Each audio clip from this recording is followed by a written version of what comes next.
Praise the Lord. இயேசுவின் ரத்தம் ஜெயம். தினமும் இயேசு நிகழ்ச்சிக்கு உங்களை கர்த்தராக இயேசு கிறிஸ்துவின் நாமத்தில் வரவேற்கிறேன். செய்தியின் தலைப்பு, செத்தால் பிழைக்கலாம். ஆதாரம் வசனம் 1 கொரிந்தியர் 15:31. நான் அனுதினமும் சாகிறேன். பிலிப்பியர் 1:21. கிறிஸ்து எனக்கு ஜீவன், சாவு எனக்கு ஆதாயம். 2 தீமோத்தேயு 2:11-12. இந்த வார்த்தை உண்மையுள்ளது. என்னவெனில், நாம் அவரோடே கூட மரித்தோமானால் அவரோடே கூட பிழைத்திருப்போம். அவரோடே கூட பாடுகளை சகித்தோமானால் அவரோடே கூட ஆளுகையும் செய்வோம். நாம் அவரை மறுதலித்தால் அவரும் நம்மை மறுதலிப்பார். புதுவாழ்வு பெற்றவர்கள். ரட்சிப்பை பெற்றதன் நோக்கம் நம்மில் பல பேருக்கு வேகாகவே இருக்கிறது. இன்னும் பல பேருக்கு ரட்சிப்பை பெற்றுவிட்டால் சுகம், வளமான வாழ்வு, பாதுகாப்பு கிடைக்கும், பரலோகம் போகலாம். இன்னும் சிலர் இறந்தால் பரலோகம் போகலாம். இவைகளெல்லாம் உண்மைதான். ரட்சிப்பு நம் வாழ்வின் அஸ்திவாரத்திலிருந்து கட்ட விரும்புகிறது. அது ஒரு ஆரம்பம் மட்டுமே. தெய்வ குடும்பத்தில் பிறந்திருக்கிறோம். தெய்வத்தை நம்முடைய தகப்பனாக ஏற்றுக்கொண்டோம். நாம் பால் குடிக்கும் குழந்தைகளைப் போல அந்த ரட்சிப்பு நமக்கு அஸ்திவாரம். அதன் மீது கட்ட விரும்புகிறார். நாம் இடம் கொடுத்தால் நம்மை கொண்டுதான் கர்த்தர் நம் வாழ்வை கட்டுவார். அவரே எதேச்சேரியாக வேலை செய்வதில்லை. ரட்சிப்புக்கு முன் நமக்கு சுயம் இருந்தது, ஃப்ரீ வில். ரட்சிப்புக்கு பின் கர்த்தர் அதை வெடுக்கென்று பிடுங்கிக் கொள்ளவில்லை. இப்பவும் இருக்கிறது. முன்னே நாம் நம்முடைய மனசும் மாமிசும் சொல்வதை கேட்டு நடந்தோம். நானே ராஜா, நானே மந்திரி, என்னை தடுப்பவர் வேறு இல்லை என்ற போக்கு. முன்னே தேவனற்று இருந்தோம், கிருபையற்று இருந்தோம், இருளுக்குள்ளே கிடந்தோம். இதுதான் அந்த இருளைத்தான் வெளிச்சம் என்று நினைத்து கொண்டிருந்தோம்.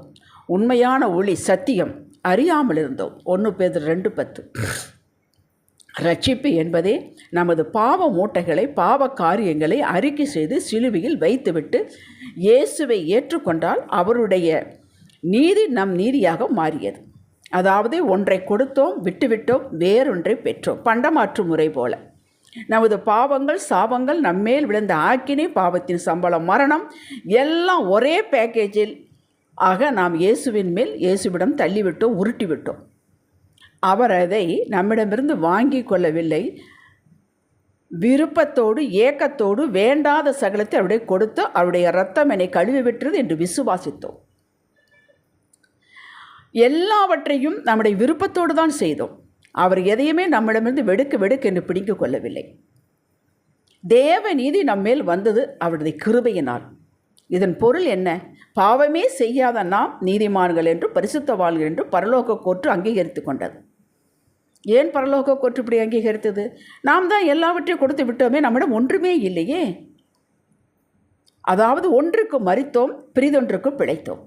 பாவத்திற்கு மரித்தோம், நீதிக்கு பிழைத்தோம்.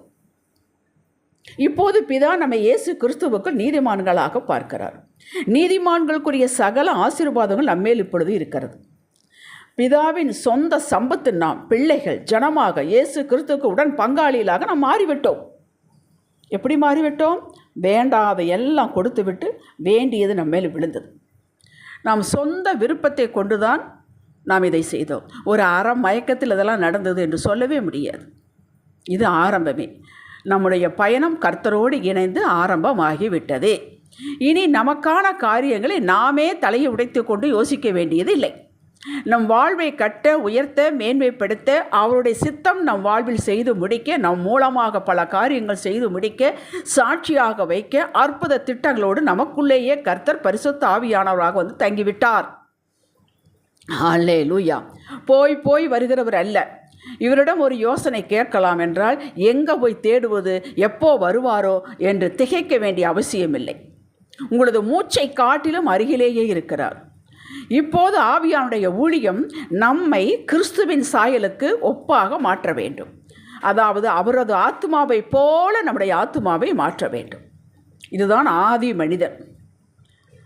நீங்கள் பரிசுத்த ஆவிக்கு செவி கொடுக்கும்போது முதலில் அவர் உங்களை தேவனை தேடுவதைத்தான் உணர்த்துவார். குழந்தை தாயை தேடுவது போல கற்றுக் கொடுக்கிறார். நீங்கள் மாடா உழைத்து ஓடா தேட வேண்டிய அவசியமில்லை. உங்களது எதிர்காலத்தை அறிந்த அவர், உங்களுக்கென்று நியமித்த பாதையை அறிந்த அவர், நாளை என்ன நடக்கும் என்பதை அறிந்த அவர் வழியில் நடத்த போதிக்கிறார், ஆலோசனை தருகிறார். சங்கீதம் 32:8. இந்த நல்ல மாற்றத்திற்கு நமது பழைய சுபாவம் ஒழிய வேண்டும். எல்லாம் மாற்றப்பட்டு ஆகிவிட்டு நீதிமானாக ஆகிவிட்டோம். ஆனால் அந்த பெருங்காய டப்பாவில் இருந்த வாசனை போல பழைய சுபாவம் உள்ளே ஒட்டி கொண்டு இருக்கும். அதுதான் ஆத்துமா ரட்சிக்கப்பட வேண்டும். ஆவி உயிர்ப்பிக்கப்பட்டு விட்டது. அது செத்து கிடந்த ஆவி உயிர்ப்பிக்கப்பட்டு விட்டது. இப்போ அந்த ஆவிக்கு எல்லாம் தெரிகிறது. அது நம் உள்ளத்தில் உள்ளதையெல்லாம் ஆராய்ந்து காட்டும். அது நமக்கு ஆண்டவர் கொடுத்த ஒரு விளக்கு, தீபம் என்று வேதம் சொல்லுகிறது. இந்த ஆத்துமா பழைய நிலையிலேயே தான் இருக்கிறது. அது கொஞ்சம் கொஞ்சமாக தினமாக பயிற்சியினாலும் முயற்சியினாலும் அது மாறிக்கொண்டே இருக்கும்.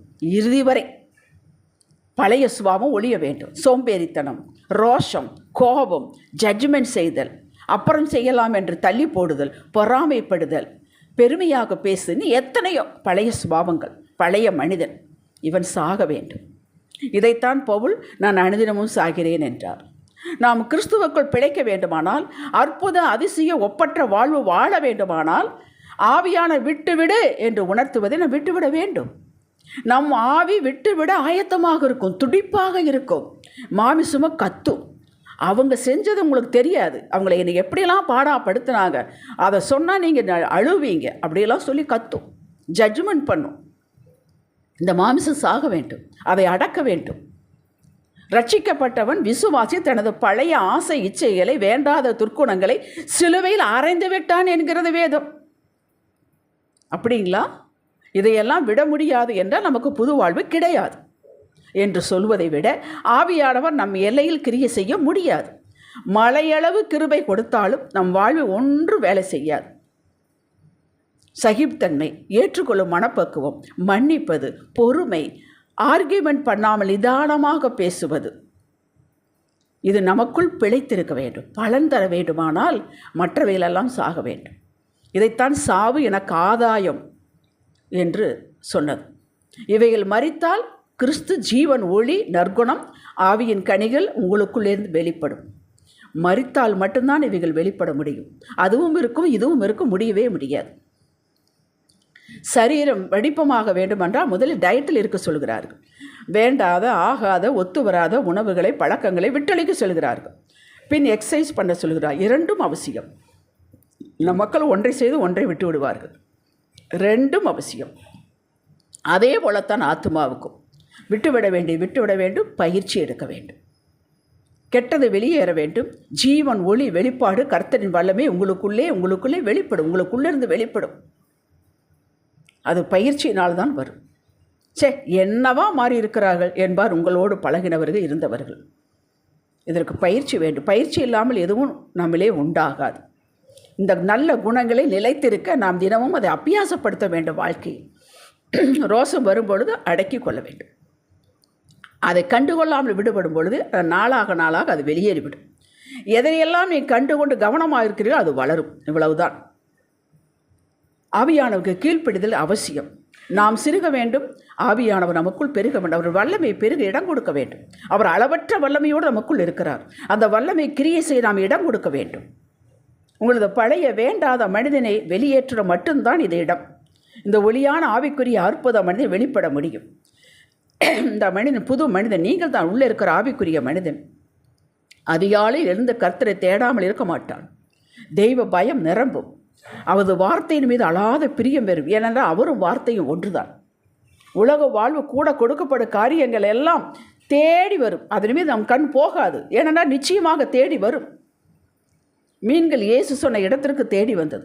லூக்கா 5:6-7 ஆழத்திலே வளைபோடு என்று சொன்னார். அவர்கள் மீனவர்கள் கடலுக்குள் இருக்கிறார்கள், இவர் கரையில் இருக்கிறார். கடலுக்குள் இருக்கிறவனுக்கு மீன் தெரியவில்லை, கரையில் இருக்கிறவருக்கு தெரிந்தது. போடுங்கள் என்றால் எல்லா மீன்கள் அங்கே தேடி வந்தது. யோவான் 21:6 வலப்பக்கம் போடுங்கள் என்றார். கரையில் இருந்தார், அவர்கள் கடலுக்குள் இருந்தார்கள். கடலுக்குள் இருந்தவனுக்கு மீன் தெரியவில்லை, கரையில் இருந்தவருக்குத்தான் தெரிந்தது. இயேசுவுக்குத்தான் எல்லாம் தெரியும். வலப்புறத்தில் போட்டார்கள், எக்கச்சக்கமான மீன்கள் பிடித்தார்கள். வாசித்திருப்பீர்கள். அப்படி தான் நமக்கு ஞானம் கொடுப்பார். நாம் அவரை சார்ந்திருக்கிறோம். ஜெபிக்கலாம். தகப்பனே, நாங்கள் உங்களோடு இருந்தால் போதும். நீ செடி, நாங்கள் கொடிகள். செடியோடு கொடி ஒட்டி இருந்தால் போதும். கொடி கவலைப்பட வேண்டிய அவசியம் இல்லை. சத்து தண்ணி வருமா, காற்று வருமா, சூரிய ஒளி வருமா என்று எல்லாம் வரும். அந்த நேரத்தில் சப்ளை ஆகும். நாங்கள் கனி கொடுப்போம், வாழ்வோம். இயேசுவின் நாமத்தில் பிதாவே. இன்றைய சிந்தனைக்கு நல்ல மாற்றத்துக்கு நேராக நான் திரும்பிக் கொண்டேன். ஆமேன். ஹல்லேலூயா.